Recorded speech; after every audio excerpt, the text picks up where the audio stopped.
Ahmed Makas. Je suis né à Lorient et mon père en fait c'est un des premiers Turcs en fait à être venu en tant que travailleur immigré sur Lorient dans les années 70. Puis voilà, il y a eu un appel de fait par la France en fait pour une main-d'œuvre étrangère. Au début pour la construction des infrastructures routières, surtout les ponts au-dessus des voies express. Donc voilà, mon père faisait partie de ces personnes, on va dire, choisies. Et Lorient, c'est vraiment une ville, déjà par son histoire, d'accueil.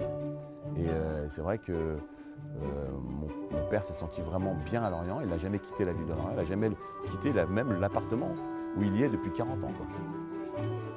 Et il aura toujours cette phrase, c'est on va dire un dicton en Turquie, Sabreden derviş, ça veut dire que la personne qui sait attendre sera récompensée. Voilà. C'est vrai que cette façon d'avoir un peu la force tranquille, ça le caractérise bien.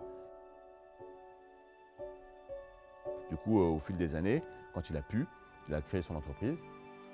J'ai voulu avoir cette fierté avec mon frère de pouvoir, on va dire, faire évoluer l'entreprise qu'il avait. On a des bureaux aux terres. Et aujourd'hui, maintenant, l'entreprise a fait aussi du nettoyage de fin de chantier, de l'entretien d'immeubles, enfin voilà, toutes sortes de nettoyage. Donc j'ai fait évoluer l'entreprise aussi. J'ai cette casquette aussi que je n'arrive pas à retirer, cette casquette plutôt sociale où j'aide aussi des personnes en difficulté dans la recherche d'emploi, dans le travail, pour pouvoir aussi contribuer de mon côté aussi un peu à la société comme on l'a fait pour mon père à une époque, quoi. De 2006 à 2018, j'ai été président de cette association-là, là où on est aujourd'hui, c'est pour ça qu'on est là aussi. Mais je suis maintenant un membre actif, c'est un local qui est dédié à tous les adhérents de l'association, qui réunit, on va dire, les gens autour d'un café, autour d'un thé.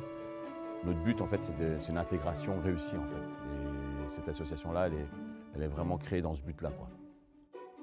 La politique, ça ne m'intéresse pas, mais l'investissement dans la ville de Lorient, dans ma ville, ça m'intéresse. Et ce que je veux, moi, en fait, c'est que les citoyens s'investissent dans leur ville.